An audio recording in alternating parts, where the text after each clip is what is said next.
นีวิทยุแม่ขจารโมเดิร์นเรดิโอโดยป้อน้อยสุวรรณแม่อนงพรหมมินทร์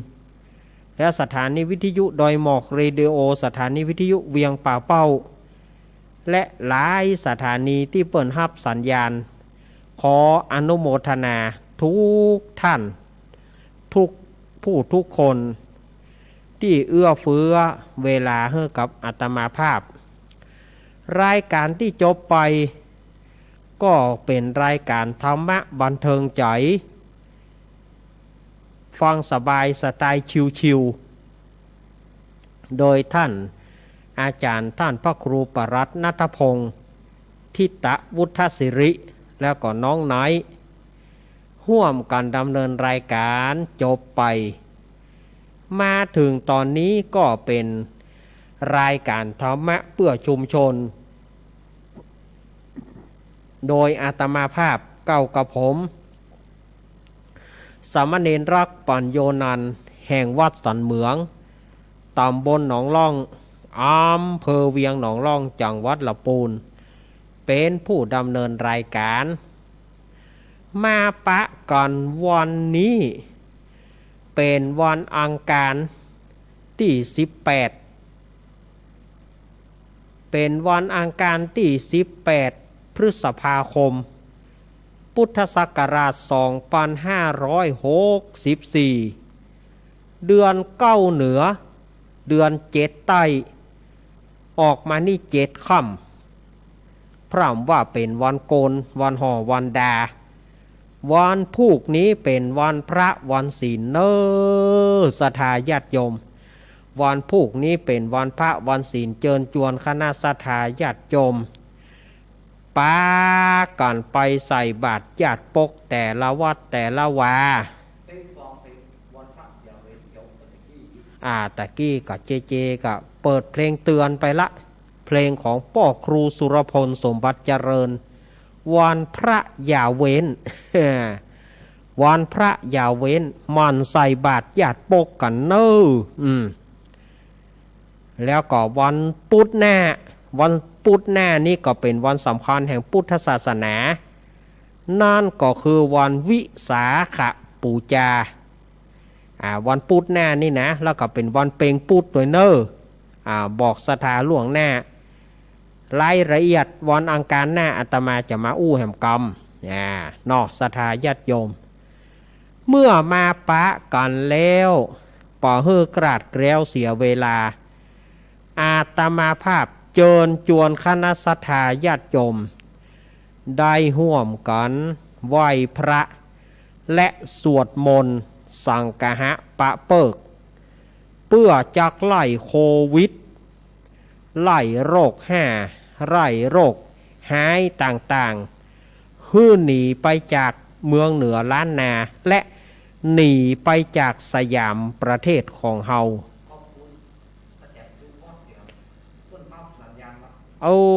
ขอบคุณท่านอาจารย์วิสุวัตรวรกิจโจนะครับเจ้าอาวาสวัดฝ่ายหิน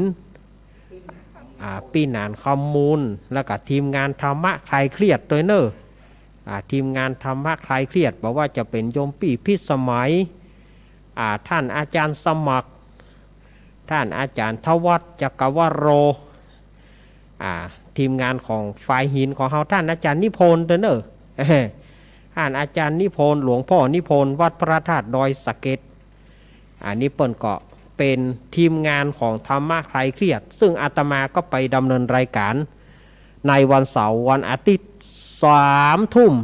2ก็ดี2 3ก็ดี3สวาม3 ทุ่มถึงเที่ยงคืนนะอาตมาก็จะได้ร่วมกันจัดพลัดกันอู้ในรายการธรรมะคลายเครียดนี่ก็แจ้งกับศรัทธาญาติโยมถ้าฟังวันการฟังวันศุกร์ศรัทธาญาติโยมในโซนเชียงใหม่ก็ฟังตั้ง104เมื่อค่ำยามคืนวันเสาร์และวันอาทิตย์เนอะเอาละวันนี้ก็มี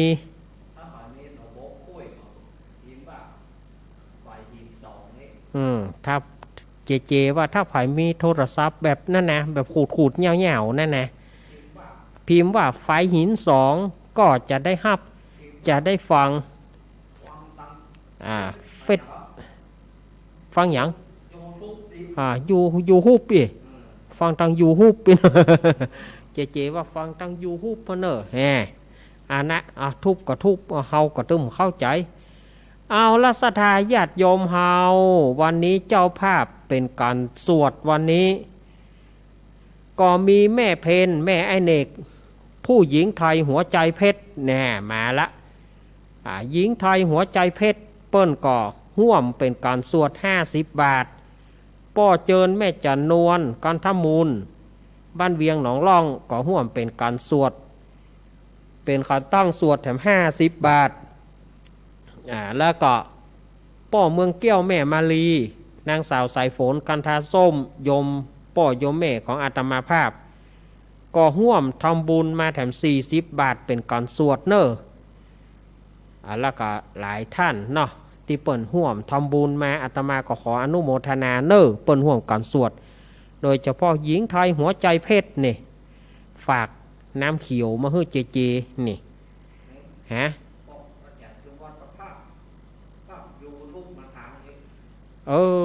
นอสุมาเนอะท่านอาจารย์วิสุวัตเนอะเจบอกว่าภาพ YouTube มันค้างในเกาะศรัทธาญาติโยมเกาะห่วมกันเนอะเดี๋ยวอาตมาจะไหว้พระสวดมนต์ละเอาศรัทธาญาติโยมเอาเจเอาขันตั้งมาน้ำมนต์เอาน้ำมาใส่สลุงแม่ลุงไอ้เอาลุงไอ้มาแถม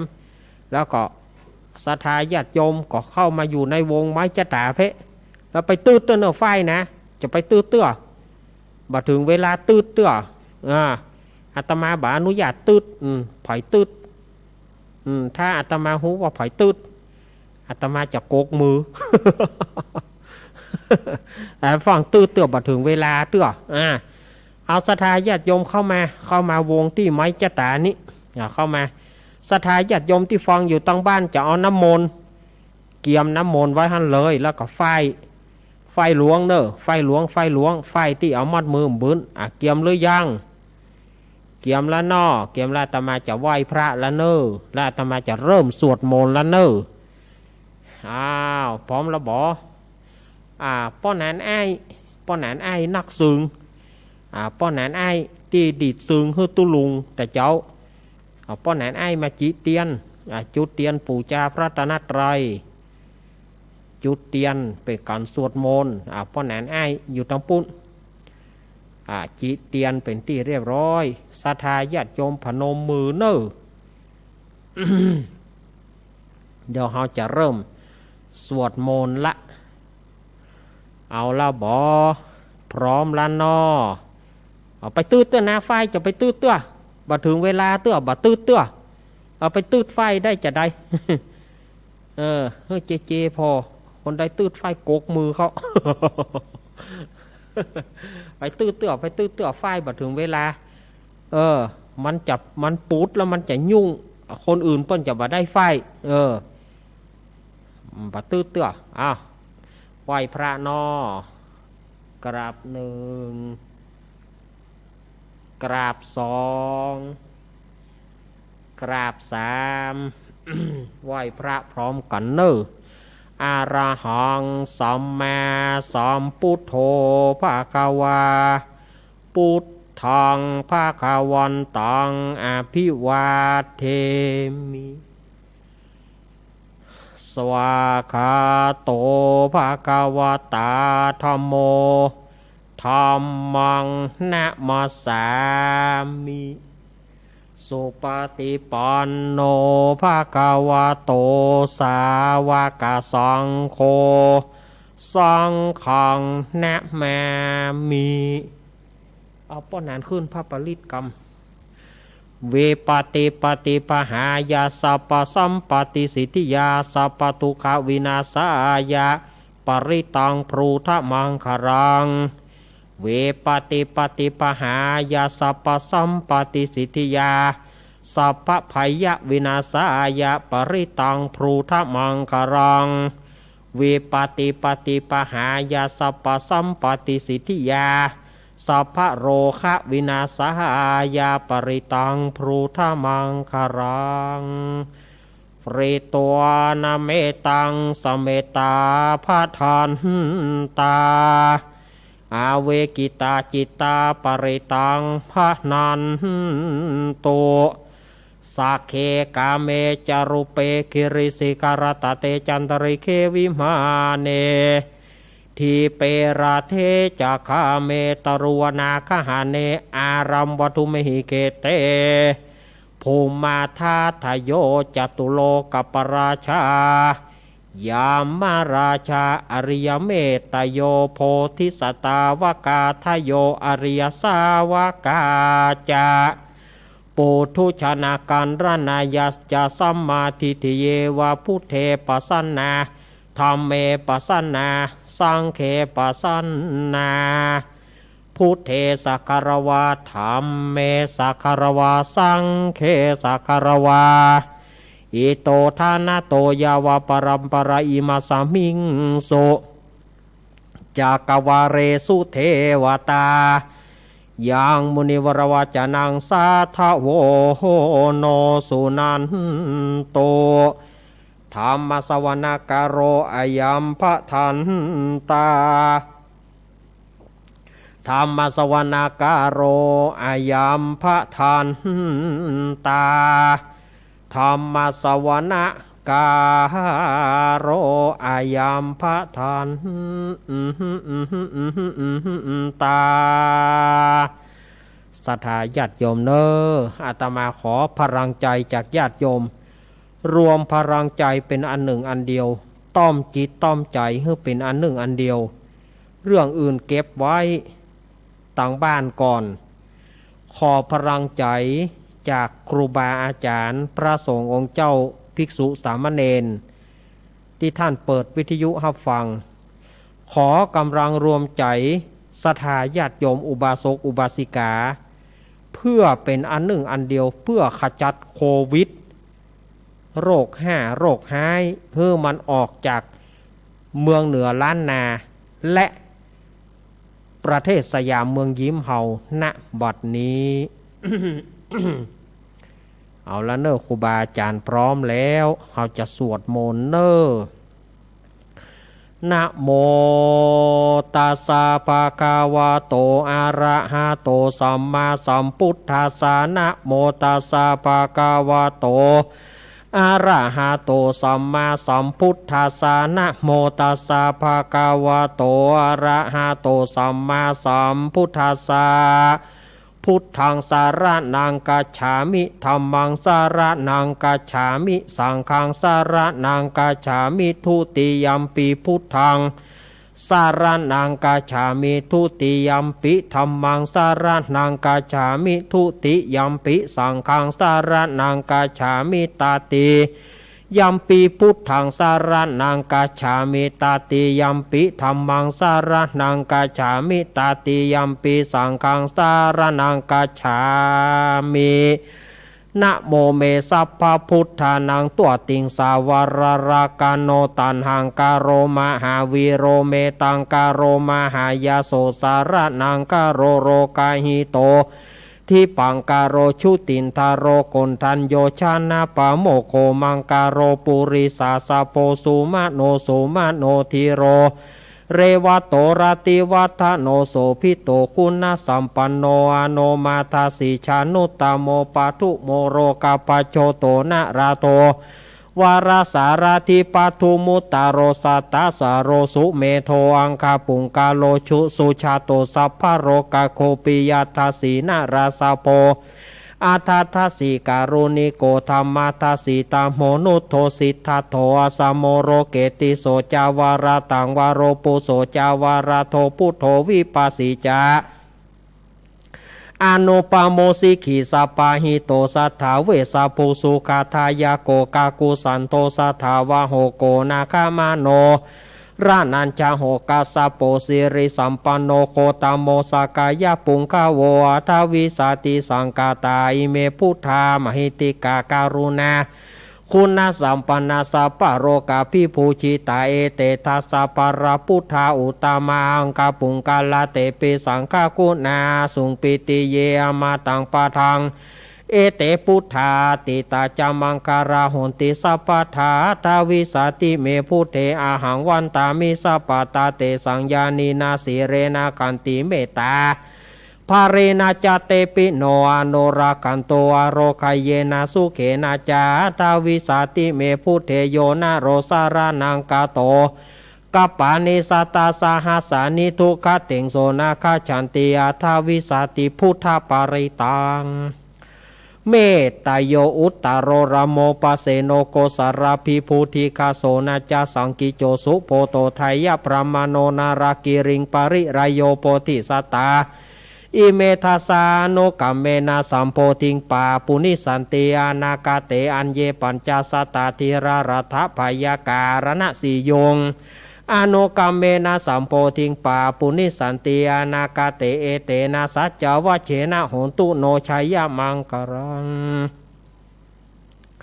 สัมพุทเทอาทาวิสัญจทวทาสัญจสาหัสเกปัญจสัตตาสาหัสานินะมามิสีราสาหังเตสังธรรมันจสังกัญจอาทาเรนะนามามิหังนามการานุภาเวนะหันตัวสัพเพอุปัฏฐเวอเนกาอันตารายปิวินาสันโตเสสะโตสัมพุทเทปัญจปัญญาสัญจจตุวิสติสหัสเสกสาเกทัสสตตาสหัสสานินะมามิสีราสาหังเตสังธรรมันจสังกัญจอาทาเรนะนามามิหังนามการานุภาเวนะหันตัวสัพเพอุปัฏฐเวอเนกาอันตารายปิวินาสันโตเสสะโตสัมพุทเท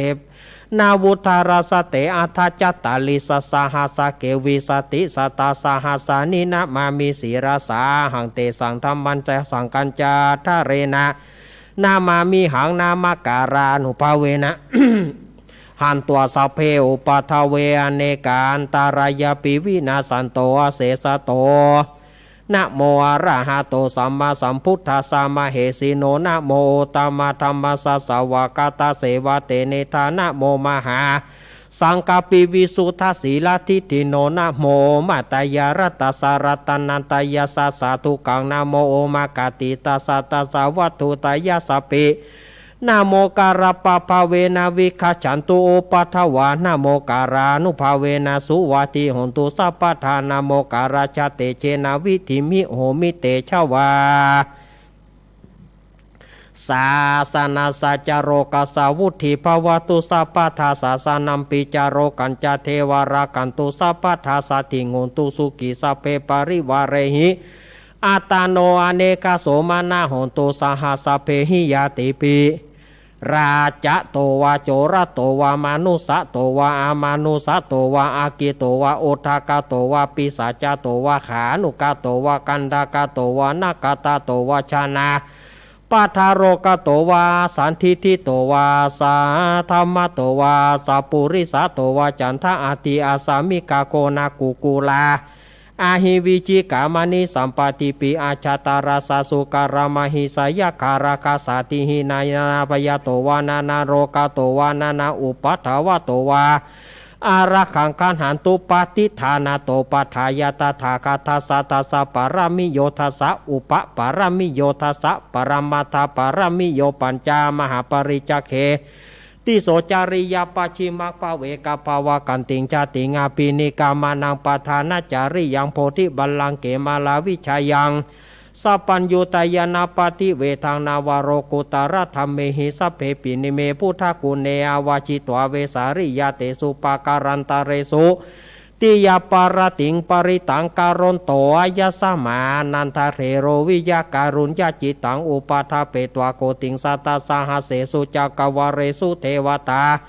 ยะสานัมปฏิการหันติยาจาเวสาริยัมบุเรโรกามานุสัตตุยทุปิกาสัมปุตันทีวิทังปยังกิปมันตารถาเปเสปริตันตัมพนามเห อาจุเตียนเนออาเสวนาจาภารานังปันทิตานาจาเสวนาปูจาจาปูจาเนยานังเอตมังการามุตตมังปฏิลูปเทสวะโสจาป ปุเพจากตาปุญญาตาทาสัมมาปณิติจะเอตมังการามุตตามังพาหุสัจจัญจสิปัญจวินายโยจสุสีกิโตสุภาสิตาจายาวจาเอตมังการามุตตามังมาตาปิตุโอปาทานังปุตตาราสสังฆโหอนกุราชกัมมันตาเอตมังการามุตตามังทานันจะธรรมจาริยัญจยตากานาจะสังฆโหอนาวชานิกัมมันเนเอตมังการามุตตามังอารติวิรติปปามาชาปนาจะสัญญโมอาปามาโทจะธรรมเมสุเอตมังการามุตตามังการาโวจานิวโตจะสันตุติจะกตัญญูตาการเรนะธรรมสาวนังเอตมังการามุตตามังกันติจะโสวจะสตาสมานานันจะทัสนังกาเลนะธรรมชาคัจฉาเอตมังการามุตตามังตโปจะพระมจาริยัญจะอริยสัจจานาทัสนังนิพพานาสัจฉิกิริยาจะเอตมังการามุตตามังพุทธสารโกตเมหิจิตังยันสานากัมปติอาโสโรโสกังวิราชังเขมังเอตมังการามุตตามังเอตานิสานิกัตตวานาสัพพธรรมปราชิตาสัพพทาสุติงขันจันเตตันเตสังมังคารมุตตามันติมหามังการสุตังยังกินจิวิตังอิทาวาหุรังวัสเคสุวายังรัตนังปันนิตังนาโนสมังอติตถาคเตนะอิทัมปีพุทเทรตานังปันนิตังเอเตนะสัจเจนะสุวาทิหนโตขะยังวิราคางามาตังปันนิตังยาคาสกาสกายะมุนีสมาหิโตนะเตนะธรรมเมนะสมาธิกินจิอิทัมปิธรรมเมรตานังปันนิตังเอเตนะสัจเจนะสุวาทิหนโตยามพุทธเศโธปาเรยวานายิสุจิงสมาธิมานันตาริกัญญามาหุสมาตินาเตนะสัมโมนาวิชติอิทัมปิธรรมเมรตานังปานิตังเอเตนะสัจเจนะสุวาทิหนตุเยปุกาลาตัสตังปัสสะทาจตาเลตานิโยกาเนหนติเตทักกินายสุกัตสสาวกาเอเตสุทินานิมหปารานิอิทัมปิสังเครตานังปานิตังเอเตนะสัจเจนะสุวาทิหนตุเยสุปายุตามานาสัทธลเหนาเนกาเมโนโกตามาสาสนัมหิเตปฏิปตามาตังวิกายหาราธามุทานิปุติงปุชะมานายธรรมปิสังเครตานังปานิตังเอเตนะสัจเจนะสุวาทิหนตุขีนังปุรานังนาวังนันติสัมภาวังวิรตจิตายติเกปวัสมิงเตกีนะพิชาวิรุณลาหิฉันตานิพันติธีรายาถายัมปาทิโปยธัมปิสังเครตานังปานิตังเอเตนะสัจเจนะสุวาทิหนตุยานิตาโปนานิสมากตานิโปมาเนวายาเนวานตริเกตถาคตังเทวามนุสปุจิตังพุทธังนามาสมาสุวาทิหนตุยานิตาโปตานิสมากตานิโปมาเนวายาเนวานตริเกตถาคตังเทวามนุสปุจิตังธัมมังนามาสมาสุวาทิหนตุยานิตาโปตานิสมากตานิโปมาเนวายาเนวาอันตาริเกตถาคตังเทวามนุสปุจิตังสังฆังนามาสมาสุวาทิหนตุรัตตนสุตัง เมตัญจสัพพโรกสมิงมานาสัมภาวเยปาริมานังอุทังอโรจติริยัญจาสัมปตังเวรังอสัพพตัง ติฐานจารังนิสินโนวาสยโนวายาวตาสวิกาตาเมโทเอตังสติงาทิตายาประมาเมตังวิหารังอิธามาโหทิถินจานุปกรรมสีระวัฏสาเนนะสัมปันโนกาเมสุวินัยเกตังนาหิจตุกัปปัสสยังปุณเรเตติการณิยเมตสุตังอัปปะมโนพุทโธอัปปะมโนธัมโมอัปปะมโนสังโฆปะมนาวันตานิสิริสัพพานิอหิวิจิกาสัทธปฏิอุณานาปิสารปุมุจิกาคาตาเมรักขากาตาเมปริตาปฏิกัมมันโตโปตานิโสหังนะโมปะกาวะโตนะโมสัตตานังสัมมาสัมพุทธานันติอิติปิโสปะกาวาอะระหังสัมมาสัมพุทโธวิจาจารณะสัมปันโนสุขโตโรกาวิโตอนุตตโรปุริสาธรรมสารัตถิสัทธาเทวามนุสานังพุทโธภควติสวากาโตภควตาธัมโมสันทิทิโกอากายริโกเอปัสสิโกปานายิโกปัจจตังเวทิตาโพวินโยหิติสุปฏิปันโนภควโตสาวกสังโฆชุปฏิปันโนภควโตสาวกสังโฆยายาปฏิปันโนภควโตสาวกสังโฆสามิจิปฏิปันโนภควโตสาวกสังโฆยัตถิทังจตาริปุริสายุคานิอัฏฐปุริสปุงกาลาเอสาปะกาวะโตสาวกสังโฆอหุนายโยปะหุนายโยทักขินายโยอัญชาริการานิโยอนุตตรังบุญญาเกตังโรกัสสติส สัพพะโรกาวินิมุตโตสัพพสันตาปวชิโตสัพพเวรามติกันโตนิพุตโตจตุวังภวะสัพพิติโยมิวัจจันตุสัพพโรโกวินาศตุมาเตปวันตวันตารโยสุกิติกายโยโกภวะอภิวาทานาสิริสานิจังวุธาปัจจายโนจตารโรธรรมาวัฏันติอายุวันโนสุขังปรังพาหุงสหัสสมาพินิมิตาสาวุธานทางเรเมการังอุติตะโกรสาเสนามารังธานาทิธรรมาวิธินาจิตตวามุนินโทตันเตชะสาปวัตุเตชยมังการานิมาราติเรกามาปีปูจิตวิยุจิตตาสภารติงโกรัมปนาราวกามะกามะทัทายกังกันติสุทันตวิธินาจิตตวามุนินโทตันเตชะสาปวัตุเตชยมังการานินารากิริงกัจฉวาราติอันตพุตังทวกิจกรรมสานิวสุทารุนันตังเมตัมปุเสกาวิธินาจิตตวามุนินโตตันเตชะสาปวัตุเตชยมังการานิอุกิตากากามติอาตาสุทารุนันตังทวันติโยชนะปัทังกุริมาราวันตังเอติปิสังกตามโนจิตตวามุนินโทตันเตชะสาปวัตุเตชยมังการานิกัตตวานะกตามุตตารังเอวากปินิยาจินจายทุทวัจนังชยะกายมันเชสันเตนะสุมาวิธินาจิตตวามุนินโตตันเตชะสาปวัตุเตชยมังการานิ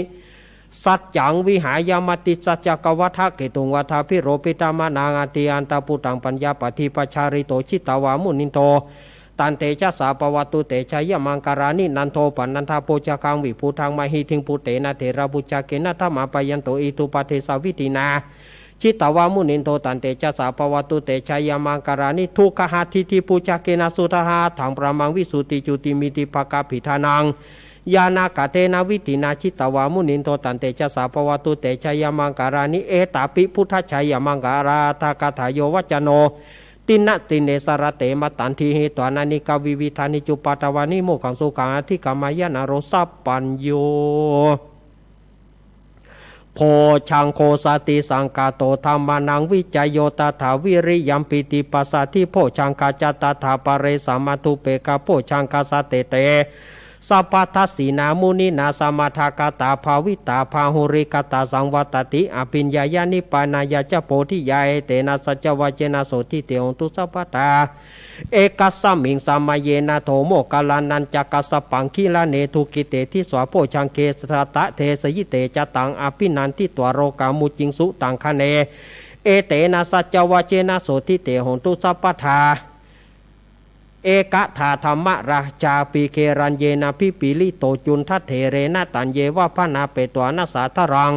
สามโมทิตวาจะอาปทาตัมหาวุธาสิฐานาโสเตนะสัจวเชนะโสทิเตหงตุสัพพทาปาหินาเตจะอาปทาตินานัมปีมเหสินังมะคหะตะกิเลสวะปตานุปาติธรรมตังเอเตนะสัจวเชนะโสทิเตหงตุสัพพทายันตุนิมิตังอวะมังการัญจโยจามนาโปสโกนัสตโถปปะกะโหทุสุปินาอาการตังพุทธานุภาเวนะวินาสมินตุยันตุนิมิตังอวะมังการัญจโยจามนาโปสโกนัสตโถปปะกะโหทุสุปินาอาการตังธรรมานุภาเวนะวินาสมินตุยันตุนิมิตังอวะมังการัญจโยจามนาโปสโกนัสตโถปปะกะโหทุสุปินาอาการตังสังฆานุภาเวนะวินาสมินตุมหาการุณิโกนาโถยตายาสปปานินาปุริตวปรมีปัสสัมปัสวันโตสัมโพธิมุตตมาเอเตนะสัจวเจนะโหตุเตชัยมังการังชัยยันโตโพธิยามุเรสกายนังนันทิวัตโนเอวังตวงวิชโยหิชัยสุชัยมังกะเลอปารจิตปรังกิสิเสปัตวิปุกะเล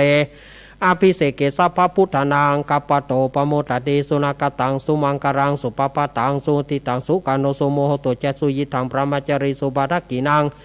กายกรรมังวาจากรรมังปรักกินังปรักกินังมโนกรรมังปณิทิเตปรักกินาปรักกินาเนกตวานารพันตเตปรักกิเนโสอัทราโทสุกิโตวิรุณโหพุทธศาสเนโรโคสุกิโตหิสาสเบยติภิสาอัทราธาสุกิตาวิรุณหาพุทธศาสเนโรคาสุกิตาหิสาสเบยติภิเตอัทราธาสุกิตาวิรุณหาพุทธศาสเนโรคาสุกิตาทัสสาสเบยติภินัตถิเมสารนังอัญญังพุทโธเมสารนังวารายเตนะสัจวเจนะโหตุเตชัยมังการังนัตถิเมสารนังอัญญังธรรมโมเมสารนังวารังเอเตนะสัจวเจนะโหตุเตชัยมังการังนัตถิเมสารนังอัญญังสังโฆเมสารนังวารายเตนะสัจวเจนะโหตุเตชัยมังการัง ยังกินจิรัตานังโลเกวิชติวิวิตปุถุรัตานังพุทธสัมมานาทิทัสสมาสุถิงพระวันตุเตยังกินจิรัตานังโลเกวิชติวิวิตปุถุรัตานังธรรมสัมมานาทิทัสสมาสุถิงพระวันตุเตยังกินจิรัตานังโลเกวิชติวิวิตปุถุรัตานังสังฆสัมมานาทิทัสสมาสุถิงพระวันตุเต โอมติปะสหมังสะดาบเทียนก้าวัดวาลูกเป็นเปียวไฟสลีกันใจกูเทียนนี้ปราบเมืองผีมากูดาวบ่ฮุกกูเจนเต้าปราบกินมา101ภาษากูก็ปราบได้ไตปืนฟ้าเหนือหน้าแผ่นดินเกาลิ้นกูเป็นน้ำเก้ากลางกูก็เป็นแม่น้ำใหญ่กูจอกออกไปท่วมหัวผีตายไปลิ้นกูเป็นดาบเทียนกาไตปืนฟ้ากูบอกกลัวสังอมซับปะโตมังสวหายโอมเป็ดจารำแผ่นดินดำไหววะว่าสายตาผีขาดกับหนีละคนดีเอาไว้นี่อย่าได้เอาไปตัวหมู่สู่ต้านตั้งผีมานละผีเขนตั้งผียักษ์ผีเย็นจงหนีไปไกลตางาจงหนีไปเฮือไกลผียักษ์ไร้จงหนีไปปานตั้งผีกุมพานและผีให้อันหมู่ที่เตียวต้องพายจงรีบหนีไปโอมสัมปะโตมังสวหายสาธุสาธุสาธุพระปัญญาปารมี30ทัสสาธุสาธุพระปัญญาปารมีวัดแวดล้อมวิริยาปารมีอ้อมระวังดีศีลปารมีบางหอกดาบเมตตาปารมีผ่าแป้ตังปืนตานะปารมีฮือเป็นปืนตังต่ออุเบกขาปารมีฮือก่อเป็นเวียงสัจจะปารมีเวทระวังดินเป็นไม้ใต้ขันติปารมีกลายเป็นหอกดาบบางนาไม้และปืนไฟอธิฐานะปารมีพันดาบไปทุกแห่งแข่งแรงป่าฝูงหมูมานผีสางไปเปตตุกตะเวปปติปังไปนี้แม่ธรณีอัศจรรย์โซเสมือนพันอยู่ข้างๆน้ำแม่นาตีนองกวางต่อกวางแตกตีฟองหน้านองหน้านอกกลายเป็นเขาตอกดอกไม้ถวายปูจาปาแก้วแก่นท้ายสัตตันพระพุทธทางเลยจงมาภายโพดอนุญาตโตดโปดปูข้าแต่ดีลีแม่ธรณีออกมารีดผมอยู่ข้างใต้จังให้ใครสัจจังงาซับดินพ่นน้ำนาทีลงพัดภายคอภายหักตบเต้าพญามันเอาต่างปุนกลัวยกมือขึ้นทูลหัวใส่กล้าวว่าผู้ข้านี้ชื่อว่าลูกศิษย์พระพุทธเจ้าตนมีบุญสมปานั้นมากนักพระพุทธเจ้าจริงจะตั้งปัญญาปารมีไว้9 จานตั้งไว้ตั้งหน้าก็ได้9 จานตั้งไว้ตั้งหลังก็ได้9 จานตั้งแต่หัวแผ่วตีนก็ได้9 จานตั้งแต่ตีนแผ่วหัวก็ได้9 จานแสนวาแม้นว่าลูกปืนมันจะมาเสมือนโฟนแสนหาโรคโควิดโรคให้มันจะมาเสมือนโฟนแสนหาข้าพเจ้าก็บ่อาจยักมาใกล้ตนตัวข้าพเจ้าตั้งหลายได้ข้าพเจ้าตั้งหลายเลยได้ว่าโอมพุทธกุณังโอมพุทธโอมธรรมะกุณังโอมสังฆกุณังโอมพุทธอินตาโอมธรรมะอินตาโอมสังฆอินตาอัสสะอัพแม่ธรณีผู้อยู่เหนือน้ำผู้อยู่กำแผ่นดินกังข้าได้ระลึกถึงกุลพระปิตากุลพระมารดากุลครูบาอาจารย์กุลเตวบุตรเทวดากุลแก้วเจ้าทั้ง3ประการคือกุลพระพุทธกุลพระธรรมกุลพระสงฆ์กุลแดดกุลฝนกุลน้ำกุลลมกุลดินกุลไฟกุลกุศลราชเจ้าก็ดีกุลพระตนภาวนาก็ดีกุลนางอุทราก็ดีกุลพระปัญเจกับพุทธเจ้าก็ดีกุลแม่ธรณีก็ดีกุลเจ้าแม่กวนอิมบรมโพธิสัตว์ก็ดีจงมารักษากำหน้าและกำหลังตนตัวแห่งข้าพเจ้าและบรรดาสถานีวิทยุต่างๆที่เปิดรับสัญญาณในค่ำคืนนี้จู้ปู่จู้โคนจุสถานีบรรดาคนฟังจู้ปู่จู้โคนนั้นจงจักมีเตียงแต่ดีหลีโอมพุทโธพุทธังรักษาโอมธัมโมธัมมังรักษาโอมสังโฆสังฆังรักษาโอมพุทโธพุทธังอรหังโอมธัมโมธัมมังอรหังโอมสังโฆสังฆังอรหังโอมพุทโธพุทธังกันหะโอมธัมโมธัมมังกันหะโอมสังโฆสังฆังกันหะอายุวันโนสุขังปะลังอาติตมัสสมิงจะพุทธกุณังอาติตมัสสมิงจะธัมเมกังอาติตมัสสมิงจะสังฆังสัพพะโรกาพยาวิวัจจยังสัพพะระพังพวันตุเมจันธรรมสมิงจะพุทธกุณังจันธรรมสมิงจะธัมเมกังจันธรรมสมิงจะสังฆังสัพพะโรกาพยาวิวัจจยังสัพพะระพังพวันตุเมอังคารามสมิงจะพุทธกุณังอังคารามสมิงจะธัมเมกังอังคารามสมิงจะสังฆังสัพพะโรกาพยาวิวัจจยังสัพพะระพังพวันตุเมพุทธมัสมิงจะพุทธกุณังพุทธมัสมิงจะธัมเมกังพุทธมัสมิงจะสังฆังสัพพะโรกาพยาวิวัจจยังสัพพะระพังพวันตุเมคุรุมัสมิงจะพุทธกุณังคุรุมัสมิงจะธัมเมกังคุรุมัสมิงจะสังฆังสัพพะโรกาพยาวิวัจจยังสัพพะระพังพวันตุเมสุขามัสมิงจะพุทธกุณังสุขามัสมิงจะธัมเมกังสุขามัสมิงจะสังฆังสัพพะโรกาพยา วิวัจจะยังสัพพะระพังพวันตุเมโสริจามัสมิงจะพุทธกุนังโสริจามัสมิงจะธรรมเมกังโสริจามัสมิงจะสังฆานังสัพพะโรกาพยาวิวัจจะยังสัพพะระพังพวันตุเมเกตุจามัสมิงจะพุทธเกณกุนัง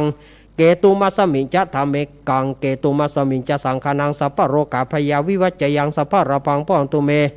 ราหูจามัสมิงจะพุทธกุนังราหูจามัสมิงจะธรรมเมกังราหูจามัสมิงจะสังฆานังสัพพะโรกาพยาวิวาจะยังสัพพะราพังพวันตุเมเกตุมัสมิงจะพุทธกุนังเกตุมัสมิงจะธรรมเมกังเกตุมัสมิงจะสังฆานังสัพพะโรกาพยาวิจะยังสัพพะราพังพวันตุเมอิมัสมิงมงคลจักรวาลทั้งแปดทิศประสิทธิจงมาเป็นกำแพงเกี่ยวทั้งเจ็ดชั้นมาป้องกันห้อมล้อมรอบครอบตัวอนัตตาราชเสมานาเกเตสัมมันตาสัตโยจานาสัตตาสหัสนิพุทธชาราปริเกเตระขันตุสุรขันตุอิมัสมิงมงคลจักรวาลทั้งแปดทิศประสิทธิจงมาเป็นกำแพงเกี่ยวทั้งเจ็ดชั้นมาป้องกันห้อมล้อมรอบครอบตัวอนันตาราชเสมานาเกเตสัมมันตาสัตโยจานาสัตตาสหัสนิธรรมชาราปริเกเตระขันตุสุรขันตุอิมัสมิงมงคลจักรวาลทั้งแปดทิศประสิทธิจงมาเป็นกำแพงเกี่ยวทั้งเจ็ดชั้นมาป้องกันห้อมล้อมรอบครอบตัวอนันตาราชเสมานาเกเตสมันตาสตาโยจานาสัสตาสหัสานิปัญเจกาพุทธจารปริเกเตระขันตุสุรขันตุอิมัสมิงมงคลจักรวาลทั้งแปดทิศประสิทธิจงมาเป็นกำแพงเกี่ยวทั้งเจ็ดชั้นมาป้องกันห้อมล้อมรอบครอบตัวอนันตาราชเสมานาเกเตสมันตาสตาโยจานาสัสตาสหัสานิสังฆชารปริเกเตระขันตุสุรขันตุปุตตะกโมระเพปุตังธนกโมระเพตนังอธิกายเยกายยะเทวนังปิยตังสุตวาอิติปิโสภควายามราชาโนท้าวเวสสุวรรณโนมรณังสุขังอรหังสุขโตนะโมพุทธายะชัยยาสานากาตาพุทธาเชตวามารังสาวาหานังจตุสัจจะสัพพังราสังเยปิวิงสุนาราสาภาตันหังการาตโยพุทธาอาทาวิตาตินายากาสาเพปฏิติตาไมหังมาทาเกเตมุนิสารสีเสปฏิติโตไมหังพุทโธธรรมโมทวิโรจเนสังโฆปฏิติโตไมหังอุเรสภากุณาการโร อนุรุโธสาริบุโตจาทกิเนโกนทันโยปิธิปกัสมิงโมกาลานาโนจาวามะเกทกิเนสาวะเนไมหังอาสุงานันทาราหุรากัสปุจามหานาโมอุปสุงวามาโสทะเกเกสันเตปิติปกาสมิงสุริโยวะปะพังกโรนิสิโนสิริสัมปันโนโสภิโตมุนีปุงกาวกุมะละกัสโปเทโรมาเหสีจิตวัฏโกโสไมหังวัฏเนนิจังปฏิทัสสิกุณากโรปุโนอังกุลิมาโลจาอุบารินันทสีวรีเทระปัญจัยเมชตานาราเตเตระกัมมามาเสสสิติมหาเทระวิจิตาชินาสาวกาเอเตสิติมหาเทระจิตาวันโต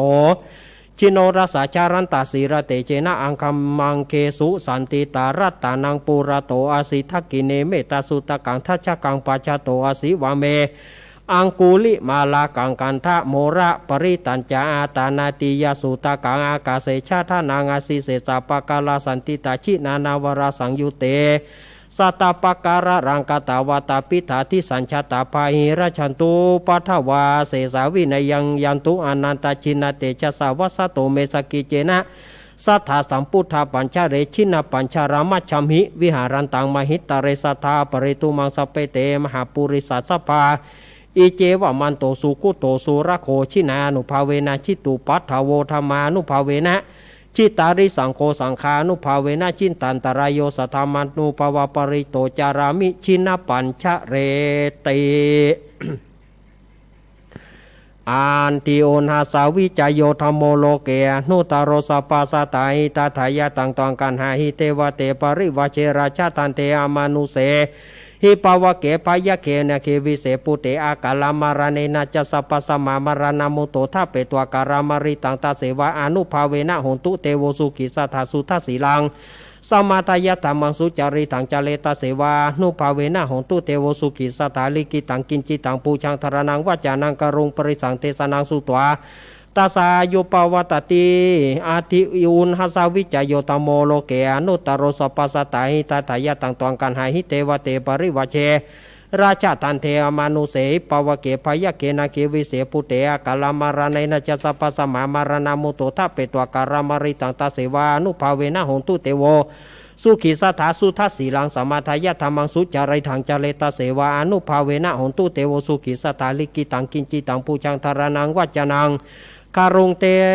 ปริสังเทสนังสุตตาสายุปวัตติอธิอุณหสวิจโยธรรมโลเกอนุตตรสปัสสตาหิตายะตังตวังการหาหิเทวเตปริวัชเชราชาทันเทอมนุเสปวเกปายะเกนะกิวิเสปุเตกาลามารเนนะจัสปัสมามารณมุโตตาเปตวการามาริตังตาเสวาอนุภาเวนะโหนตุเทวสุขิสัทธาสุทัสสีลังสัมมาทายะธรรมังสุจาริถังจเลตาเสวานุภาเวนะโหนตุเตโวสุขิสัทธาลิกิตังกินจิตังภูชังธารนังวัจนังกรุงปริสังเทสนังสุตตาสายุปวัตติสักกัตวพุทธารัตนังโอสถาอุตมังวารังอิตังเทวามนุสานังบุตเตเจนะสุตินานาสันตุปัตตวาสเปตุกาอุปัสมินตุเตสักกัตวธรรมารัตนังโอสถาอุตมังวารังปริราหุปัสมานามาเตเจนะสุตินานาสันตุปัตตวาสเปโรกะพยาอุปัสมินตุเตสักกัตวสังขารัตนาอุสถาอุตมังวารังอาหุนอายังปะหุนอายังสังฆเตเจนะสุตินานาสันตุปัตตวาสเปโรกะอุปัสมินตุเตอินทชาตาเทวชาตาพรหมชาตามหาพรหมชาตาอิสีชาตามหาอิสีชาตามุนีชาตามหามุนีชาตาปุริสาชาตามหาปุริสาชาตาจักรวัติชาตามหาจักรวัติชาตาพุทธชาตาปัจเจกพุทธชาตาอรหันตชาตาสัพพสิทธิวิชาธารานังชาตาสัพพโรกาจาริยานังชาตาสัพพโรกาธิปติยานังชาตาเอเตนะสัจวัจนะตุยหังสุวัติหนตุตุยหังสวหายะโอมนะโมพุทธัสสะโอมนะโมธัมมัสสะโอมนะโมสังฆัสสะสยะทิทางโหรูสวหายะอินทชาตาเทวชาตาพรหมชาตามหาพรหมชาตาอิสีชาตามหาอิสีชาตามุนีชาตามหามุนีชาตาปุริสาชาตามหาปุริสาชาตาจักรวัติชาตามหาจักรวัติชาตาพุทธชาตาปัญเจกพุทธชาตาอรหันตชาตาสัพพสิทธิวิชาตารานังชาตาสัพพโรกาจาริยานังชาตาสัพพโรกาธิปติยานังชาตาเอเตนะสัจวัจนะตุยหังสุอธิหนตุตุยหังสายะโอมนะโมพุทธัสสะโอมนะโมธัมมัสสะโอมนะโมสังฆัสสะสยะทิทังโหรูสวหายะอินทชาตาเทวชาตาพรหมชาตามหาพรหมชาตาอิสีชาตามหาอิสีชาตามุนีชาตามหามุนีชาตาปุริสชาตามหาปุริสชาตาจักรวัติชาตามหาจักรวัติชาตาพุทธชาตาปัจเจกพุทธชาตาอรหันตชาตาสัพพสิทธิวิชาธารานังจตาสัพพโรกาจาริยานังจตาสัพพโรกาธิปติยานังจตาเตนะสัจวัจนะตุยหังสุอติหนตุตุยหังสวายะโอมนะโมพุทธัสสะโอมนะโมธัมมัสสะโอมนะโมสังฆัสสะสยะทิทังโหรูสวหายะพุทโธมังกาลาสัมพุทโธสัมพุทโธทิปัทุธรรมโมพุทธมังกาละมากัมมาสัพพทุขาปมุญจเลธรรมโมมังกาลาสัมพุทโธกัมพิโลทุทัสโสอนุธรรมะมังกาลามากัมมาสัพพพญาปมุญจเลสังโฆมังกาลาสัมพุทโธนวราทคินโยอนุตตโรสังฆมังการะมากัมมาสัพพโรกาปมุญจเลสัพพพุทธานุภาเวนะสัพพธรรมานุภาเวนะสัพพสังฆานุภาเวนะพุทธรัตนังธรรมรัตนังสังฆรัตนังตินังรัตนานังอนุภาเวนะจตุรสีติสหัสธรรมขันธานุภาเวนะปิตกัตตยานุภาเวนะชินสาวกานุภาเวนะสัพเพเตโรกาสัพเพเตพยาสัพเพเตอันตรยาสัพเพเตอุปัฏฐวาสัพเพเตทุนิมิตาสัพเพเตอวมังคารวินาสันตุอายุวัฏโกธนวัฏโกสิริวัฏโกยัสสวัฏโกภรวัฏโกวันนวัฏโกสุขวัฏโกโหตุสัพพะธาตุกโรกาปยาเวราโสกาสันตุจุปัฏฐวาเนกาอันตรยปิวินาสันตุจะเตจะสาจยสิทธิฐานังราพังโสถีภะขยังสุขังพลังสิริอายุจวันโนจะโปกังวุธิจยสวัสตวัสสาจะอายุจะชีวสิทธิภวันตุเต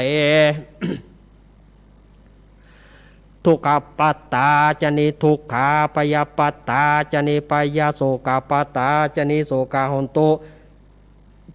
สัพเพปิปานิโนเอตาวตาจามเหหิสัมปตาบุญญาสัมปตังสัพเพเทวานุโมตตุสัพพสัมปติสิทธิยา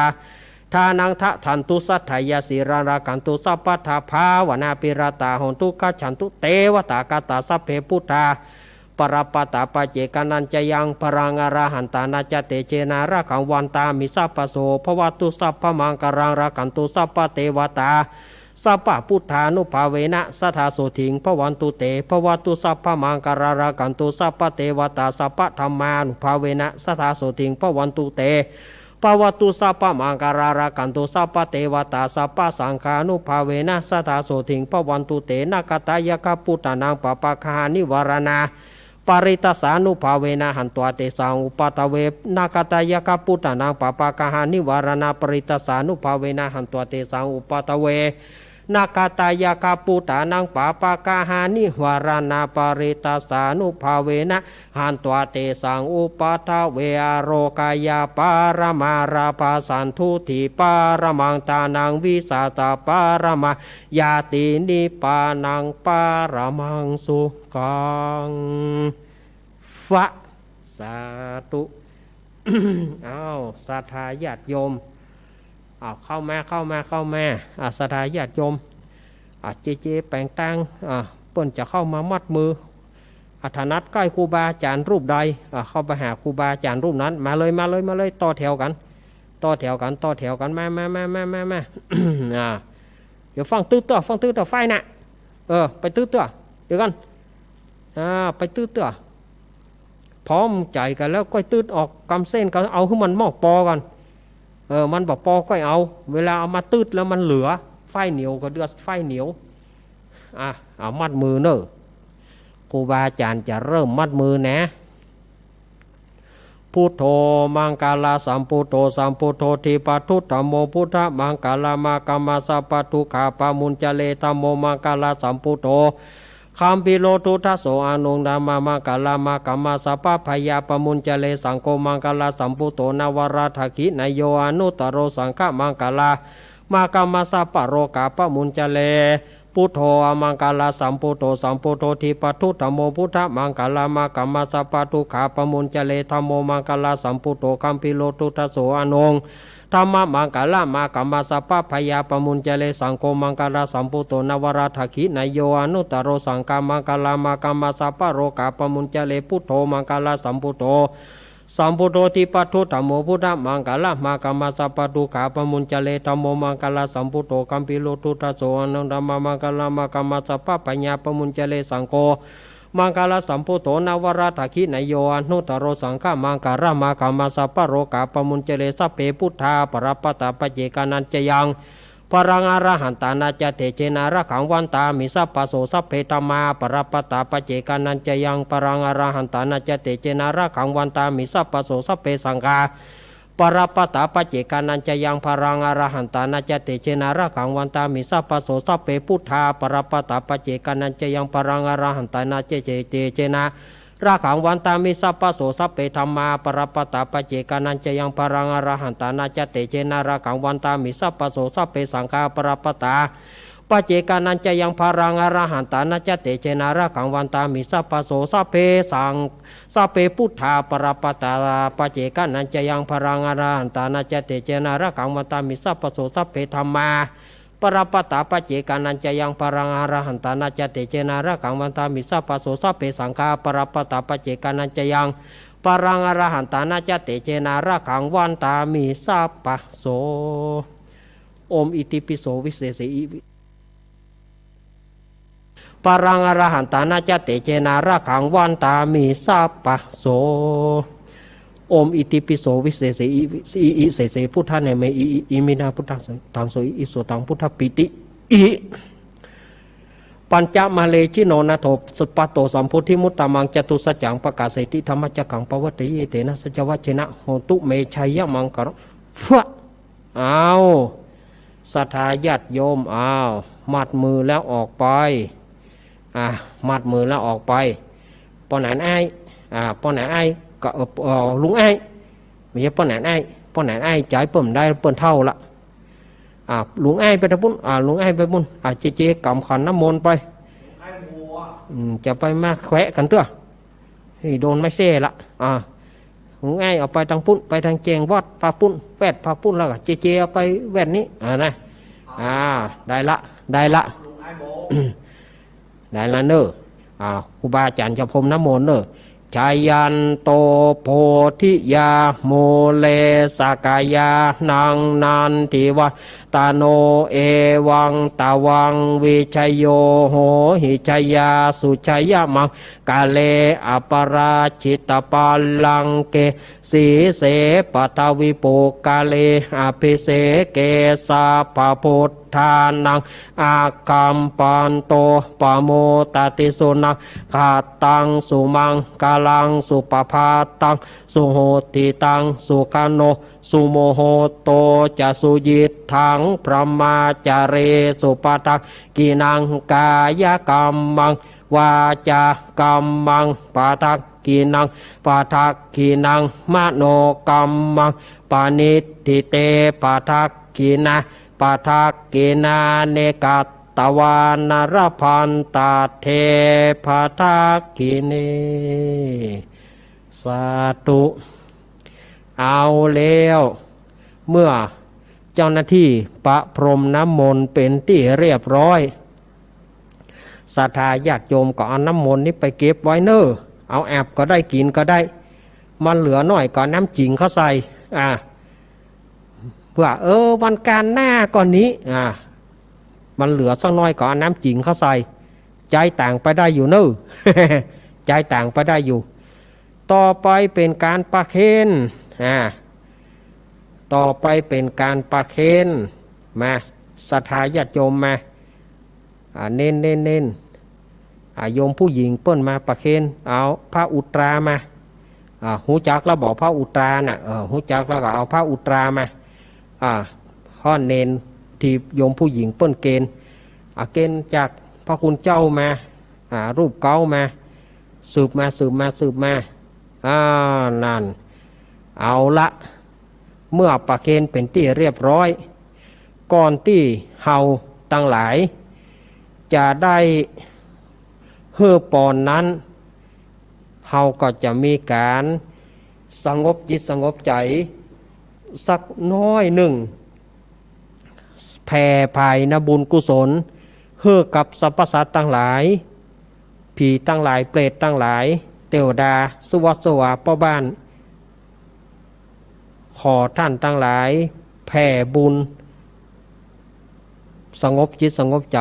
หายใจเข้าพุทธหายใจออกโทสักน้อยเดียวจางพับหูงูแลบลิ้นศรัทธาญาติโยมปฏิบัติ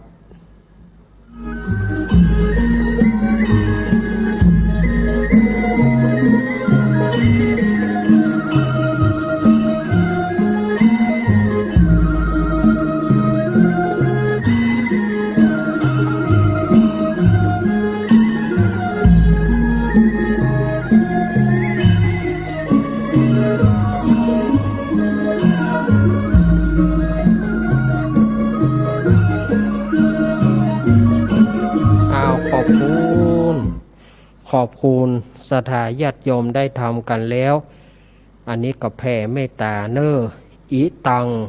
ภาวนากำมังนิปานาปัจจโยโหนตุโนนิจังขอตั้งจิตอุทิศผลบุญกุศลนี้แผ่ไปถึงพ่อแม่ครูบาอาจารย์พระสงฆ์องค์เจ้าเทวบุตรเทวดาเจ้าแม่จามเทวีพ่อสุเทวฤาษีพระมหากษัตริย์ทุกพระองค์และถึงสวัสวาพ่อบ้านปู่ย่าปู่ยี่เจ้าตี่เจ้าแดนเทพปยดารักทั้งหลายเจ้ากรรมนายเวรผีเปรตผีกะผีพายผีโพงผีกระสือผีหม้อนึ่งไหเข้าผีเปรตอสุรกายสัตว์นรกทั้งหลายขอได้รับผลบุญกุศลผีโรคโควิดผีซาตานขอได้มารับผลบุญกุศลนี้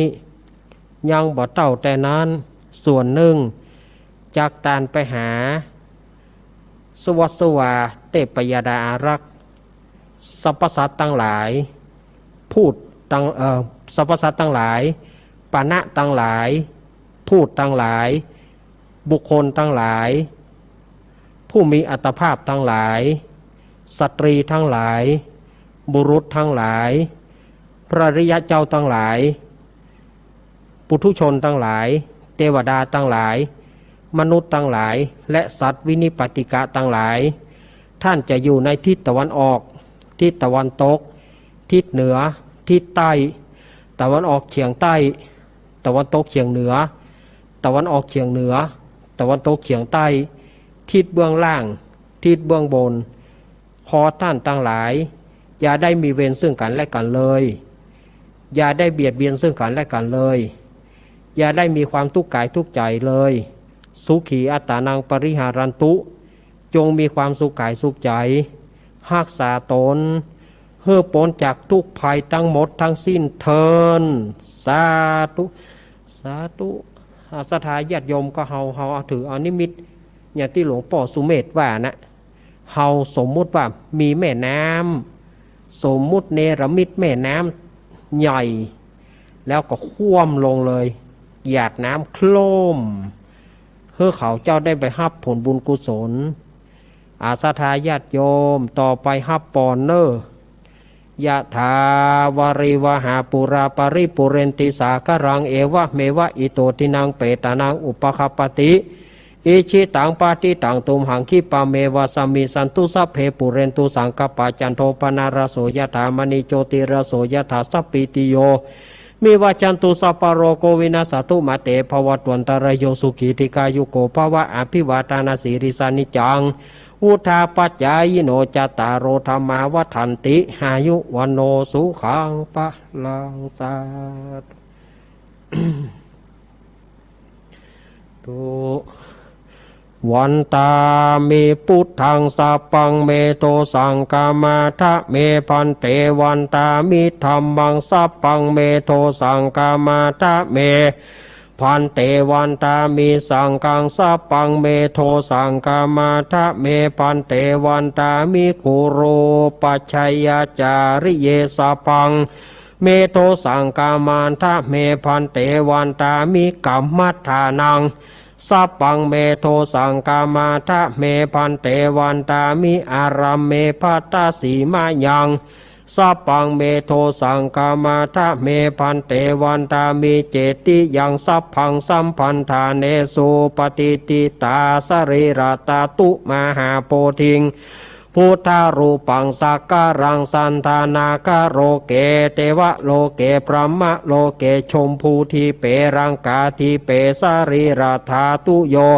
เกสาธาตุโยอาระหันตาธาตุโยเจติยังคันทากูติงจาตุราสิติสาหัสเสธรรมกันเตสัพเปสัมปะตาเจติยันจาหังวันตามิสัพปะโสหันหน้าไปทางพระประธานหันหน้าไปทางกุฏิท่านบิ๊กบอสเฮาเนอร์กราบสาวันตามิพันเตสัพพังอาปาราทังกามันทะเมพันเตมายากาตังปุญญังสามินาอนุโมทิตาพังสามินากาตังปุญญังไมหังทาตาพังสาธุสาธุสาธุอนุโมทามิสาธุเอาการสวดมนต์สังฆะปะเปิกเพื่อไล่โควิดไล่เสนียดจันไรต่างๆเรียบร้อยโรงเรียนไทย สัทธาญาติโยมก็ว่าปดโทม่วนนะท่านอาจารย์สัทธาญาติโยมนี่ม่วนนะแต่อาตมาอี แต่เหนื่อยเพียงไหนเพื่อสัทธาญาติโยมทั้งหลายอาตมาก็ได้รับกำลังใจจากสัทธาอาตมาก็เหนื่อยก็ทนได้เหนื่อยก็ทนได้ถึงแม้ว่าจะอิดนะบ่ให้บดีปดจะมานั่งสวดคนเดียวนี่มันใจว่าบ่ให้บดีนี่โอ้บาลูกอ่ะ จะมานั่งสวดคนเดียวนี่บ่ใจว่าสเล็กสะหน่อยบ่ให้บดีนี่โทษทอดใจเป็นแห่และแหละแต่ว่าด้วยความเป็นศรัทธาญาติโยมเพื่อว่าศรัทธาญาติโยมถ้าอาตมาบอกแม่ศรัทธาญาติโยมก็ว่าอย่างใดป่าแม่ไปที่ไหนอาตมาบอกมาวันหนึ่งศรัทธาญาติโยมโอ้เกียมน้ำไว้น้ำส้มป่วยก็เกียมไว้ท่านอาจารย์บอกแม่เอาทำละเมื่อมาแล้วก็ทำให้มันคุ้มค่าศรัทธาญาติโยมที่เปิ่น ฟังแล้วบางท่านเปิ้งก็อาจบ่ม่วนใจว่าอู้สวดอย่างนักล้ำเหลือสวดอย่างเมินล้ำเหลือแต่ศรัทธาญาติโยมยังบ่เข้าใจเนาะเอาให้โควิดมันคลายไปก่อนแล้วอาตมาก็จะก้อยสวดน้อยลงถ้าตราบใดที่โควิดมันยังบ่สร้างบ่คลายเด้ออาตมาก็จะสวดไปอย่างเอี้ยจนกว่ามันจะคลี่จะคลายมันคลี่คลายเมื่อใดเฮาก็ก้อยย่อสวดลงมาเนาะเข้าใจกันนะก่อนที่วันนี้นี่กินเวลาไปนักอยู่วันนี้นี่สวดไปเกือบชั่วโมงวันนี้ประมาณ50 นาทีกูเตือนนี่อาตมาจะซัดโวยล้ำไปกูเตือนนี่ประมาณเกินชั่วโมงแต่วันนี้อาตมาหันว่าเอาถ้าจะเอาโวยแท้ๆก็อิดวันนี้รู้สึกว่าอิดจะได้ก็บอกอาตมาก็เลยก้อยสวดไปก็เลยกินเวลาไปประมาณ50 นาทีเนาะมันเป็นอย่างเนาะศรัทธาญาติโยมเปื่อศรัทธาอาตมาทนได้สุขเถิดศรัทธาอาตมาจะคุ้มภัย สุขเถิดศรัทธาอาตมาจะคุ้มภัยก่อนที่จะวางสายอาตมาก็ขอตอบปัญหาของญาติโยมก่อนเนาะญาติโยมที่ถามมาปัญหาแรกก็บ่ใจเป็นไผนั่งอยู่ลายเนี่ยเจมันใจไผอยู่ลายเนี่ยเจถามมาว่าอันนี้ผมไปฟังเปิ้นอู้กันสุมาเนอะเจว่าผมไปฟังเปิ้นอู้กันเรื่องเผาศพบางที่เปิ้นห้องประชุมเพลิงบางที่เปิ้นห้องชาปนกิจหรือว่าเผาศพมันมีความหมายอย่างใดเฮาแยกเป็นหมวดหมู่กันเนาะแต่มันก็ลงท้ายคำว่าเผาก็คือเผานั่นแหละสระเอผอพึ่งสระอาเผามันก็มาลงที่เผานั่นนะคุณจะว่าประชุมเพลิงคุณจะว่าชาปนกิจก็เผานั่นนะ แต่เปิ้นลดหลั่นยศศักดิ์ของแต่ละท่านมาให้มันสมหน้าสมตาอีเถอะอย่างสมมติว่าเป็นครูบาอาจารย์อีเนาะสมมติว่าเป็นท่านครูบาอาจารย์เป็นพระเถรานุเถระผู้มีอาวุโสผู้มีบุญญาบารมีอันนี้เปิ้นก็ไปขอไฟพระราชทานเพลิงไปขอพระราชทานขอพระราชทานนี่ก็คือไปขอไฟจากในหลวงไปขอไฟจากในหลวงอันนี้เปิ้นเขาว่าไฟพระราชทานหรือว่าพระราชทานเพลิง เปิ้นเอาไฟมาแล้วก็เอามาเผาไฟได้จากในวังมาเอามาเผาอันนั้นเขาว่าพระราชทานเพลิงอันนี้แก่ครูบาอาจารย์อาวุโสต่างๆเถรานุเถระแล้วก็ทัดมาตู้เจ้าทั่วไปตู้ป่อตู้ลุงตู้ปูอันนี้เปิ้นลานกันมาอย่างนี้อันนี้ก็เวลาชาปนกิจหรือว่าเผาเปิ้นก็ห้องให้มันสมหน้าสมตาหน่อยการประชุมเพลิง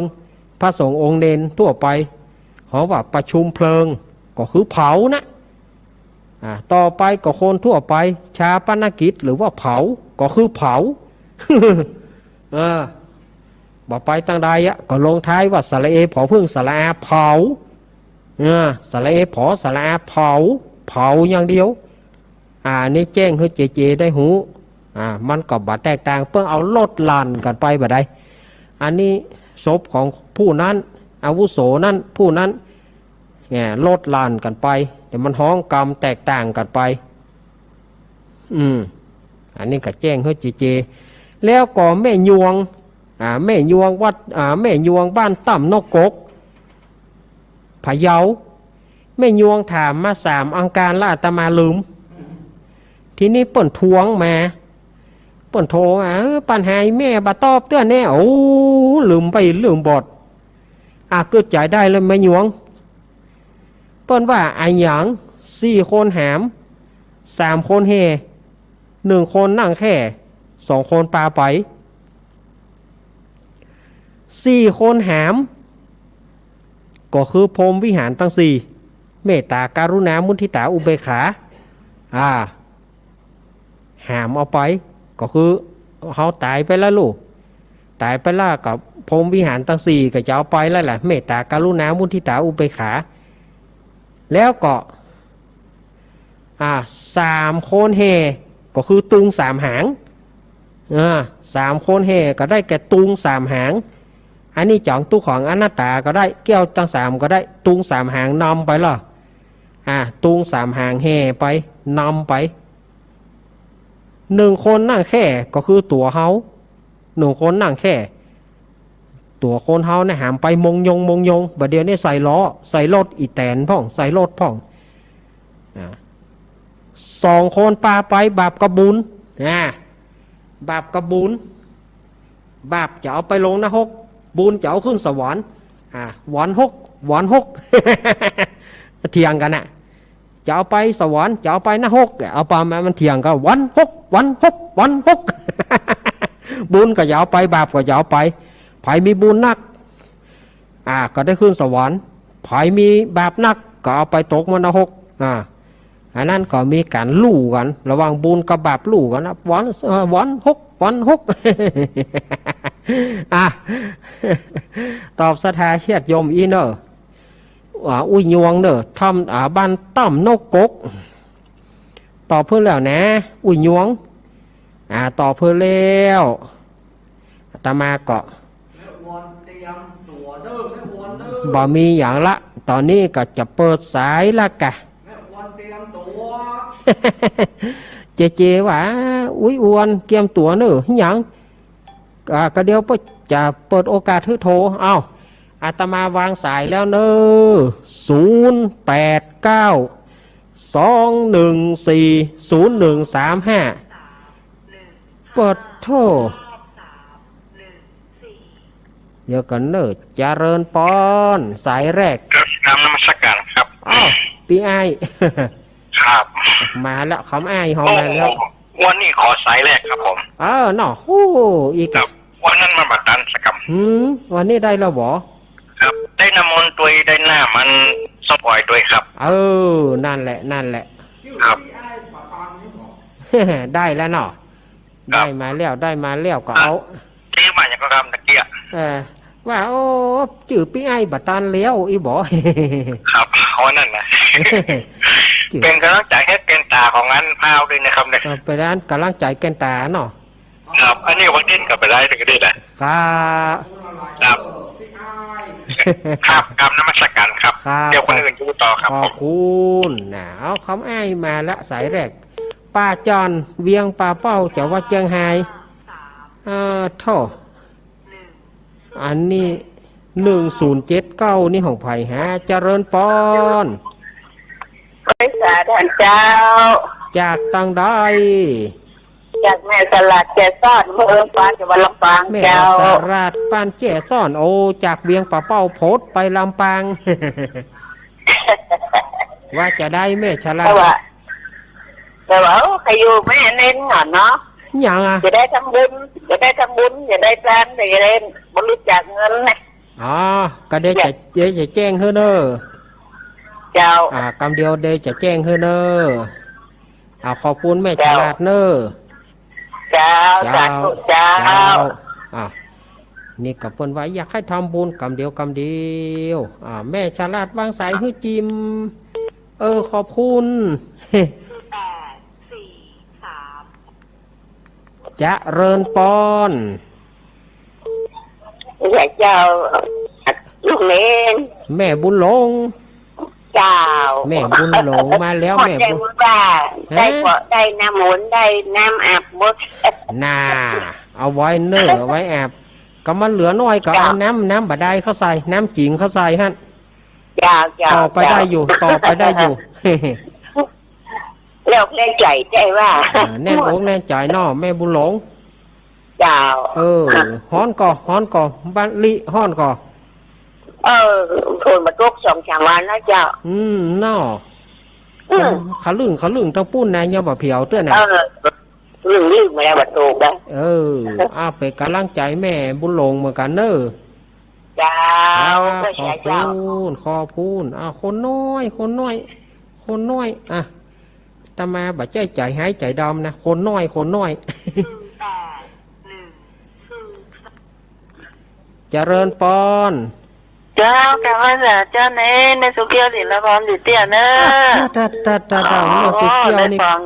กู้ไร นั่นแหละอกเลี้ยวจ่อยมัดมือเลยเซ็ต มัดมือเสร็จเจ้าการแล้วกับมัดการนี่กับมัด มัด น้ำการตะปะไว้เนี่ยโอ้โหแล้วอกแล้วจ่อยได้เน้นเด้อกำลังจ่อยได้เจ้า แล้วอกแล้วใจนอ เจ้าจะทุนะเจ้าเนอะ คนน้อยคนน้อยคนน้อยเจริญปอน เจ้าไว้สาเจ้า จากที่น้อย ตักบ้านไหลศิลาท้องจิ๋วแม่สมบูรณ์บ้านไหลศิลาท้องเป็นเมืองจังหวัดลำปางเจ้า บ้านใหม่ศรีลาทองอำเภอเมืองจังหวัดลำปาง เจ้า แม่ว่าจะได้ฮะ ฮะ แม่ว่าจะได้ แม่ว่าขอเป็นกำลังใจให้พระอาจารย์ ครับขอบคุณเนอร์แม่สมบูรณ์ เจ้าเจ้า ขอบคุณคนน้อย โทรเข้ามา089214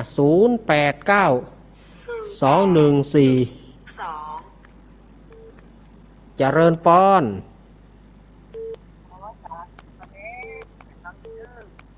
ตั้งได้ปันล่องแม่ตุ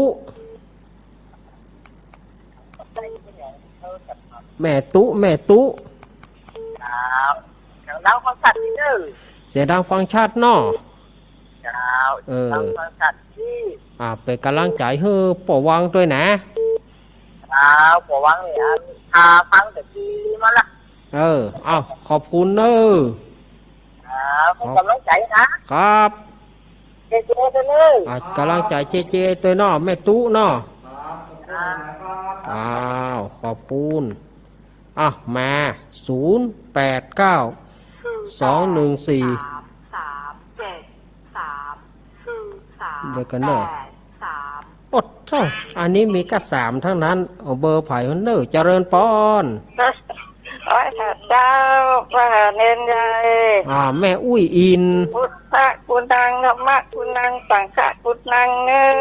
น่าอุ้ยอินเจ้าว่าจ๋าแม่ทราบเสมิงเจ้าว่าจ๋าครับเมื่อคืนโทรมาหาตู้ลุงมันตึงหมัดติดท่านโทรหาตู้ลุงดอยตู้ลุงดอยอาตมาก็เล่น2 เครื่องตึงบ่ได้สักเครื่องอาตมากด2 เครื่องนะอาตมาใจ2 เครื่องกันนะแต่คืนตึงบ่ได้โอ้ตึงบ่ได้นะใจ2 เครื่องนะบ่แป๊บปะโถอย่างหาโอ้สายเปิ้นแน่นนะขอบคุณอุ้ยอินเนอร์ครับแม่ทราบเสมิงแม่อุ้ยอินเปิ้นเป็นคนลือเจริญปอนไปสาเจ้าลูกเล่นแม่กองแรงจำได้ดีหนอแม่กองแรงเกิดเมื่อค่ำเป็นกำลังใจเด้อโอ้ยดูลูกเด่นนี่น้อยหลายเงาไว้ค่ะก็เนี่ยได้มันก็ก็มันเอาน้อยเดียวก็ศรัทธาญาติโยมเปิ้นก็ว่าบ่แล้วใจหาหม้อเจ้ามารแม่เฮาก็เพื่อศรัทธาญาติโยมอาตมาก็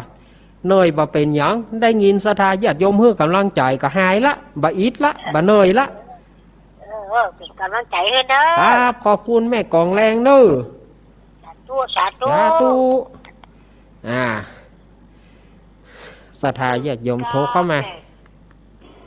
เจริญปอนไม่สารเจ้าเน้นแม่เกี้ยวอวดร่างเจ้านี่ได้น้ำมนต์แล้วนะได้น้ำมนต์แล้วแม่เกี้ยวอวดร่างเจ้าแม่เกี้ยวชัดเจนเนาะเจ้าได้น้ำมนต์เรียบร้อยน้ำมนต์เรียบร้อยสาธุได้บุญกันแม่เกี้ยวใหญ่เน้นเลยครับน้ำนี่ครับแม่เกี้ยว เจริญปอน ครับผมไว้สาครับ ตุปีโอมไวสาครับ ครับผม ครับ ทุกคนเลยครับ ข่าวชัดเจนเนาะ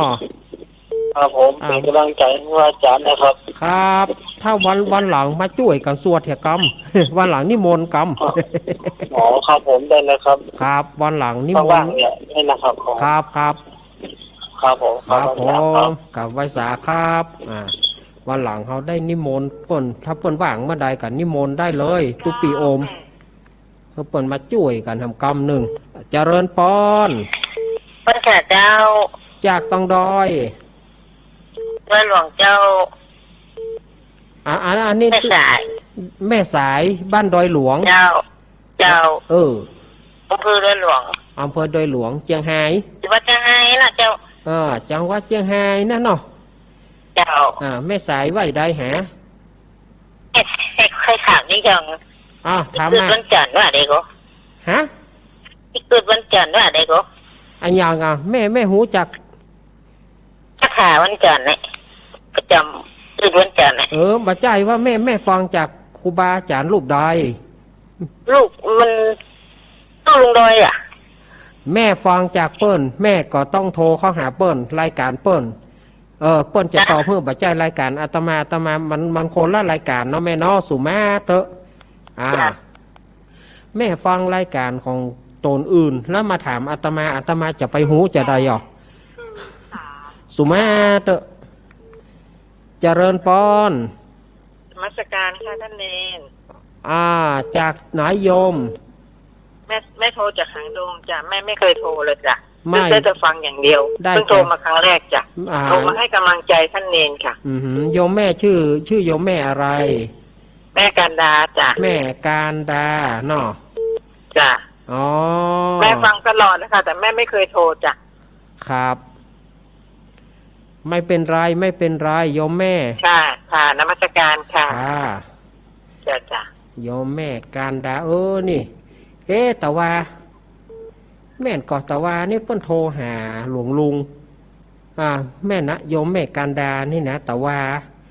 าเมื่อแรงก็เพิ่นโทรหาหลวงลุงรายการหลวงลุงนะแกถ้าจำบ่ผิดเพราะว่าอยู่หางดงมาเลยโยมปี้มาเลยว่าจะได้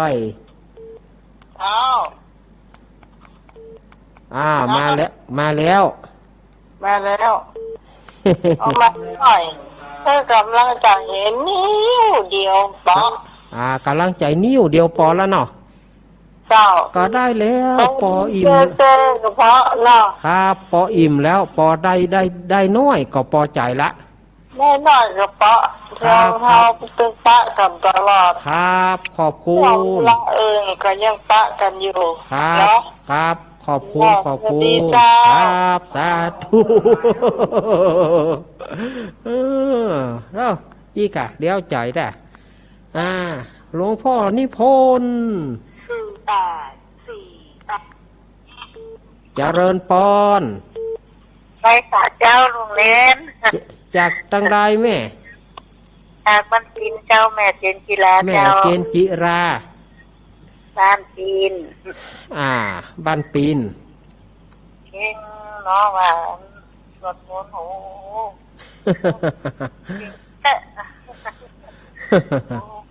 ฟังเต็มอกเต็มใจเนาะ เต็มอกเต็มใจบ่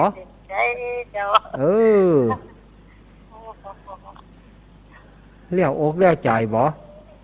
เลี้ยวใจแต่ก็อดเอ็นดูมาได้นะเนาะแต่แล้วก็อดเอ็นดูมาได้ใจป้องกันว่าเป็นยังแม่มันเป็นยังเข้าใจกันเนาะแบบมีปัญหาเนาะกำลังใจไปเด้อครับขอบคุณแม่เจนจิราบ้านปีน93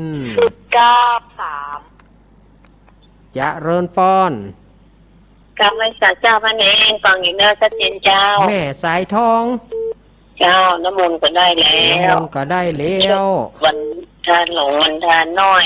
ค่ะครูบาศรีวิชัยก็ช่วยตัวนะเจ้าได้แล้วเนาะเจ้าให้กำลังใจนะเจ้าขอบคุณแม่สายทองเจ๊กันเด้อรับแล้วกัน ขอบคุณแม่สายทองนักแม่สายทองทันยาแก้วห้วยกันเจริญปอนเจ้าแม่เพนแม่เพนมาแล้วผู้หญิงไทยหัวใจเพชรกำลังใจเงินเด้อกำลังใจเนาะแล้วอกแล้วใจเนาะแล้วอกแล้วใจละชวนนั่นแหละครับกำลังใจเจ๊ตัวได้เจ๊ขอบคุณจากมาเมียอย่างมืดนะครับครับปุ๊บครับแล้วกำลังใจเลยนั่นนะเดินทางปลอดภัยนะกระเจียมและเจ้าครับแม่เพนหญิงไทยหัวใจเพชรมาละ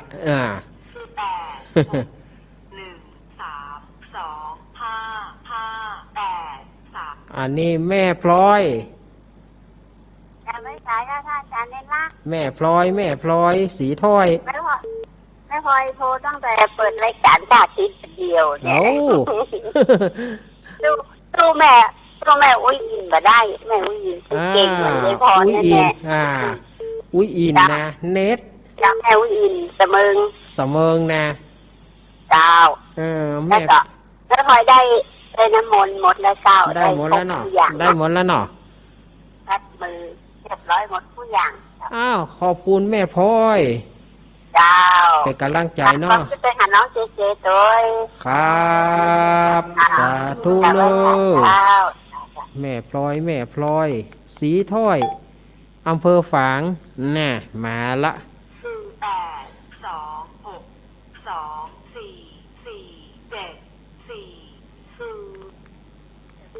เจริญปอนติดแล้วครับกาวสาครับป่อบุญธรรมครับผมป่อบุญธรรมมาแล้วกูพุทธมาครั้งแรกแล้วได้มาเดียวนี่เนาะครับมันเน้นหนาสายเป็นนักแท้เนาะน่ากะว่านะบ่ฮักคนใดบ่จองคนใดจะไปว่าฮักคนนั่นอย่างนั้นบ่มีก็คือมีเอามันติดว่าเนาะมันติดว่าจังหวะว่าเหมือนกันเฮาโทรหาครูบาอาจารย์เปิ้นก็เหมือนกันนะเฮาก็บ่จ้างจะว่าอย่าใดยังว่างกี้นั่นก็โทรหาตู้ลุงร้อยมันติดอีกเนี่ยน่ากะขนาด2 เครื่องเนาะติดเกินเนาะ2 เครื่องยังบ่ได้จนจบรายการเฮ้อกี้ก็พอจะถอดใจแล้วกระโมยได้แล้วยินดีป่อบุญครับกะไว้ครับป่อบุญธรรมมีการมีงานก้อยปะกันป่อบุญธรรมสังคำฟันบ้านโป่งหนองเจริญปอนจากไปสาเจ้าจากตังดอยจากเพียนจูนเจ้าแม่เพียนเอามาจูนเจ้าแม่เพียนจูนแม่เพียนจูนจากวัดพะเยาแต่สมัยไปกาญจนาอำเภอจูนจากวัดพะเยาเจ้าได้น้ำมนต์แล้วได้น้ำมนต์แล้วโอ้ยครั้งแรกอิ่มอกอิ่มใจดีให้กำลังใจลูกเน้นเลยเจ้าอีกาวะเอากลับไปสาเจ้าแม่เพียนอำเภอจูนพะเยาศรัทธาญาติโยมมีกระโทรเข้ามาไว้สาครับน้องบิวครับนักข่าว104.50ชัดเจนดีวัดไผ่หินครับไว้สานะครับนี่กำลังใจครับ104.50ไว้สาครับเดี๋ยวเอาตึงได้สนทนากันเนาะขอบคุณหลังไมค์ก็ได้ไว้สาครับผมครับอีกทู่น้องบิวนักข่าวเฮานักข่าวประจำสถานีประจำคืนเฮาเจริญพรเจ้ากับไว้สาเจ้าท่านจากนิลักจากทางใดขบงวิมสังเจ้าแม่พันพระเจ้าแม่พันเป็นกำลังใจทุกท่านอยู่ในเจ้าเป็นกำลังใจเนาะต้องมาแต่เจ้าแหละต้องมาแต่เจ้ามันได้เชื่อเนาะเจ้าขอบคุณแม่พันเนอะป่าบงนะครับป่าบงเวียงฝางมอกลับไปสาเจ้าหายไปเนอะมอนะแม่ปานีหายไปเนอะ เจริญปอนเจริญปอนไม่จากเจ้าแม่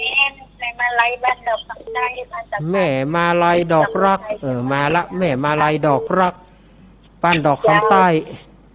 โต2เดือนวันนี้นะบัดติ๊กเจ้านั้นบัดติ๊กเอาเครื่องนี้มาโชว์เอาจนได้บ่จนได้ท่อละนะนี่นะ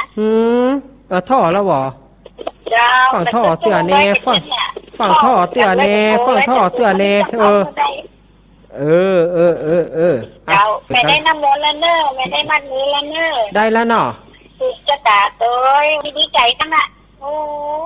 จดไปเลยเนอะเน้นเนอะจนนั้นโควิดมันหายเนาะก็จะเป็นกำลังใจเนอะครับขอบคุณแม่มาไล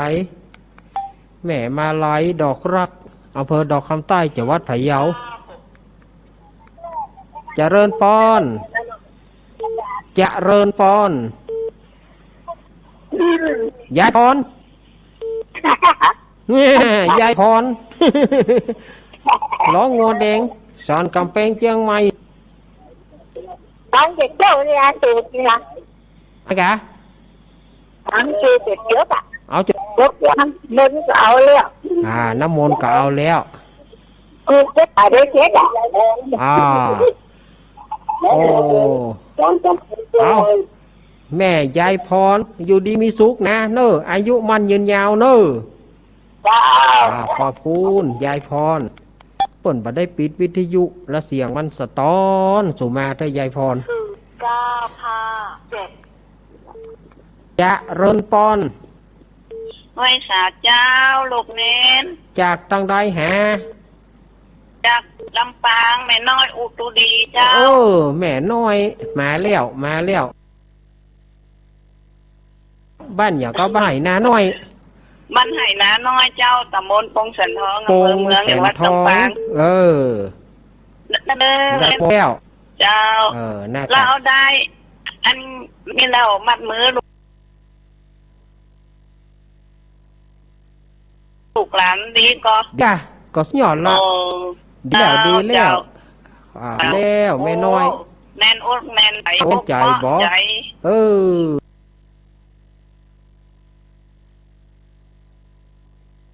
นั่นแหละขอบคุณเจริญปอน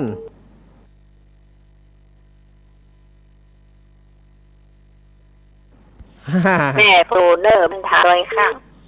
แม่อมรครับเจ้าข้างถ้าโดยข้างแม่อมรเจ้าอันสวดอีจ้ะบ่เป็นยังมันเนาะแม่ก็สวดเหมือนกันนะสวดอย่างนั้นพระอาจารย์แล้วเนาะครับเจ้าแม่ฟังอยู่ให้กำลังใจลุงเนเนอร์ครับขอบคุณแม่อมรเนอร์เจ้าไว้สาเจ้าอมรคนน้อยมันจะบักกินเวลาถ้ากำนักมันกินเวลามันใจอย่างละถ้าคนน้อยอีนะมันได้เวลากระชับมะได้หลายสวยเจริญปอนค่ะเจ้ามาเนอฮะพระข่าวเจ้าหลวงสายโฟนเจ้าบ้านคุณนะสวัสดีเจเจเจ้าก็หลวงไปหน่อยครับนี่บ้านเนี่ยเจ้าบ้านเนี่ยเนาะก็เติงหาเหมือนกันถ้ามีการงานก็ได้ปะกันเนาะไม่หลวงเนาะเจ้าว่างเรื่องไม่มีการไงได้มันว่ามียังเปิ่นบอกให้ออกไปทางใดเจ้าอยู่กับอยู่กันห่วมกันแล้วก็กินทุกวันได้กับไปทางใดแต่วันออกกันน่ากะอยู่กับอยู่เดือนตัวก่อนนั่นเนาะแต่เจ้าอินดูวัดในเวียงจุปก้อนน่ะโอ้ต้องมีเชิญนะน่ากะวัดในเวียงจุปก้อนหมดอ่ะเจ้าอินดูอันตัง104เปิ้นแจ้งมาวันนั้นเนาะโอ้มันว่ามีญาติโยมจะไปทำบุญว่ะญาติโยมกลัวโควิดอันที่กับฝ่ายจะไปช่วยตังวัดในเวียงก็น้ำเจริญปอนเนอติดต่อใกล้วัดไหนไปวัดห้านเนอขอบคุณใจเนอขอบคุณแม่หลวงเนอ กำลังใจด้านเจเจโดยแก่พระเจ้าแม่หลวงแม่หลวงสายฝนจอนกุณะนี่ก็คนน้องผ้าขาวเจริญปอนเจริญแม่แก้วเนอะแม่แก้วที่ไหนอ่ะแม่แก้วไม่สายอีกอะเดี๋ยวก่อนแม่แก้วปิดวิทยุก่อน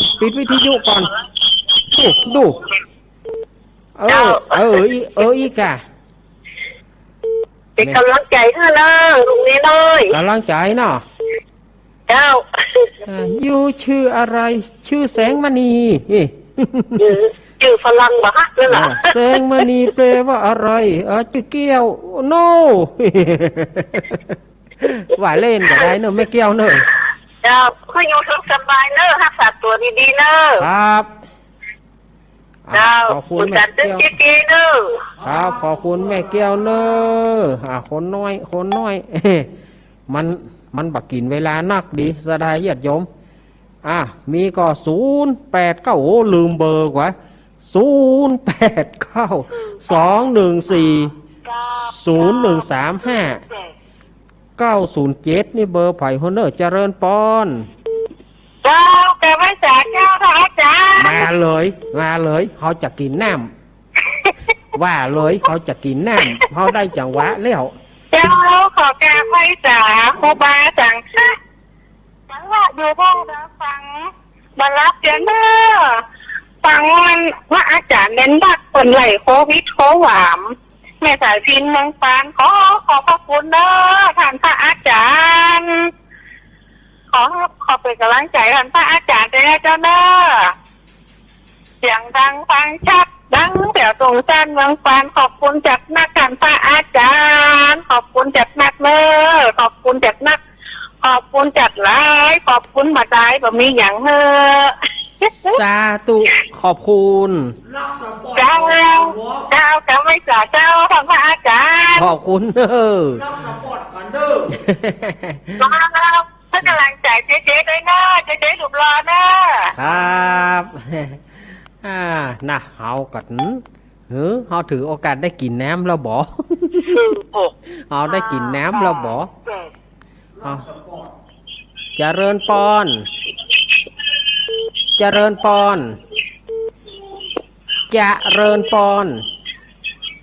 ฮัลโหล1 2 3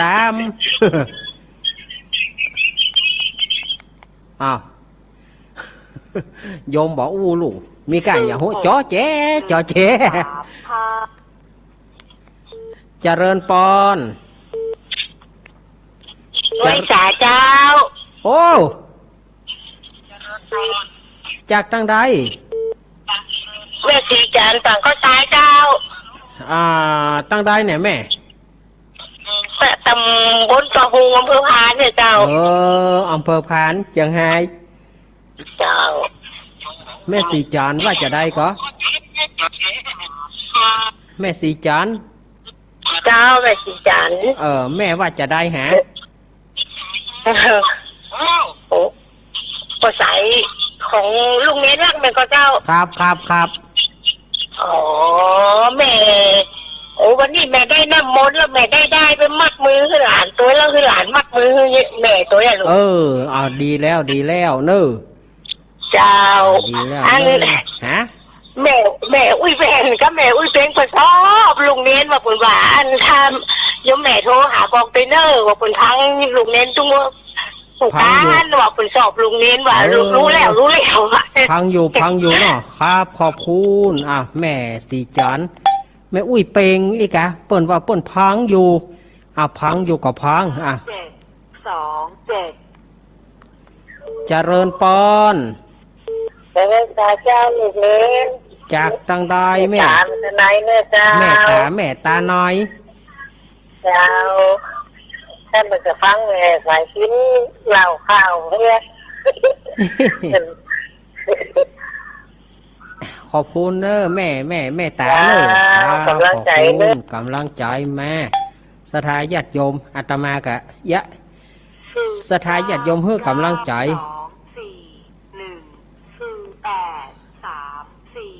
0834นี่ของไผ่มวนเนอเจริญปอน ไว้สาเจ้า จากตังดอย อีเมบัวจันทร์บ้านหลวงตำบลนาขัวอำเภอเมทะจังหวัดลำปาง อันนี้แม่บัวจานนี่เนาะแต่กี้แม่สีจานอันนี้แม่บัวจานบอ เจ้า เออ เจ้าอีเมเขามันสบายใจดีมันเข้าอกเข้าใจดีเหรอ เข้าอกเข้าใจ น้ำมนต์นี่แม่ก็ได้แล้วเนอะ ได้แล้วได้แล้วเนาะ เจ้าน้ำมนต์นี่แม่ก็ได้แล้วเจ้า ได้แล้วสบายใจเนาะ เจ้า ครับขอบคุณปอนคนน้อยสถาญาติโยมมันจากบักกินเวลาบ่ใจอย่างนะ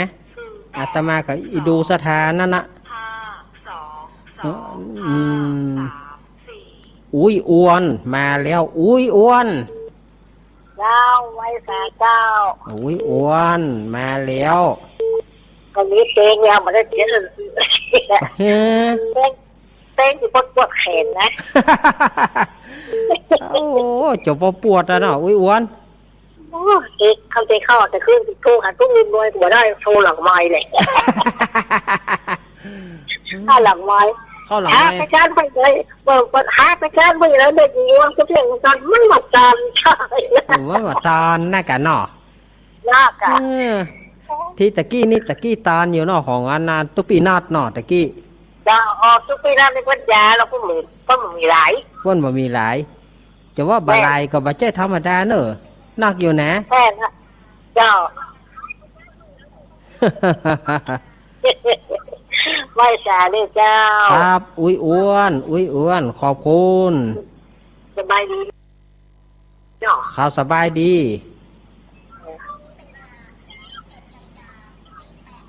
เขา ฮ้อนก็อดเอาเนาะ ฮ้อนก็อดเอา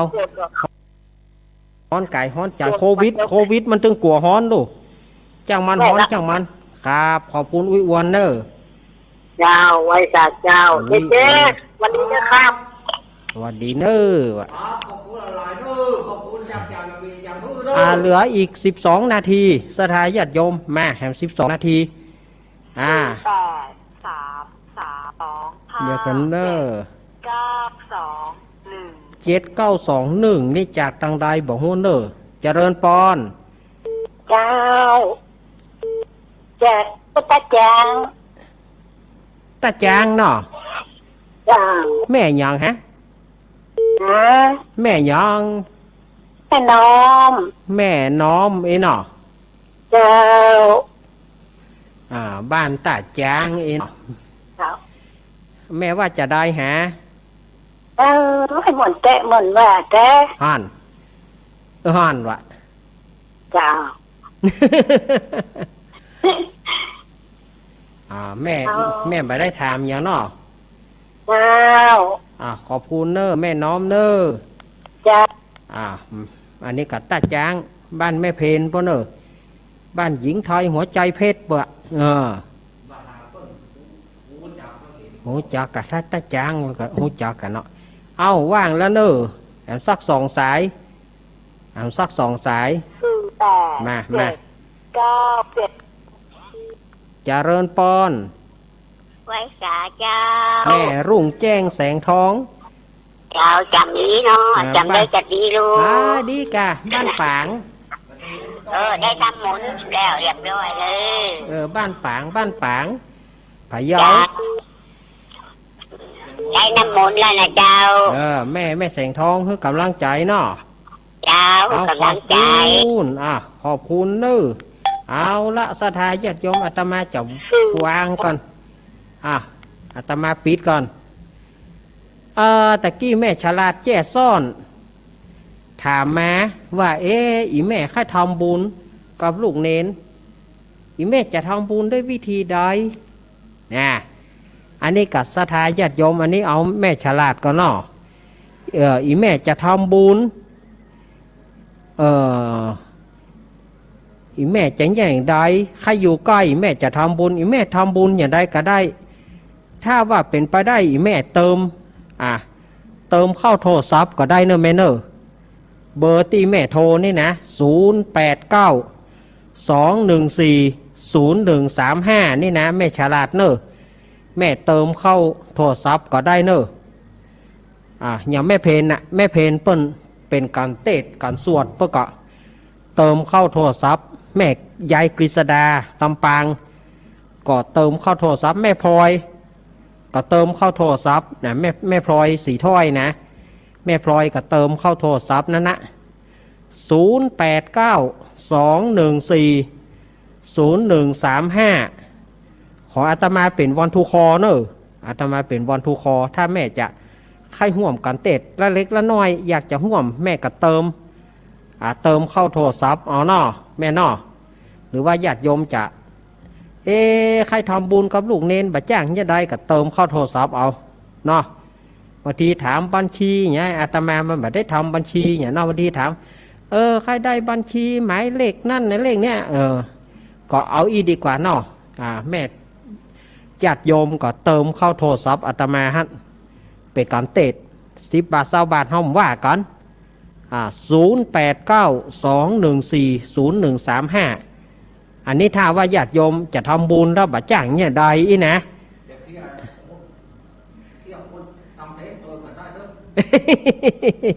บอกเบอร์ไปแหละต้องห้องตัวเก่าโอ้เจว่าแต่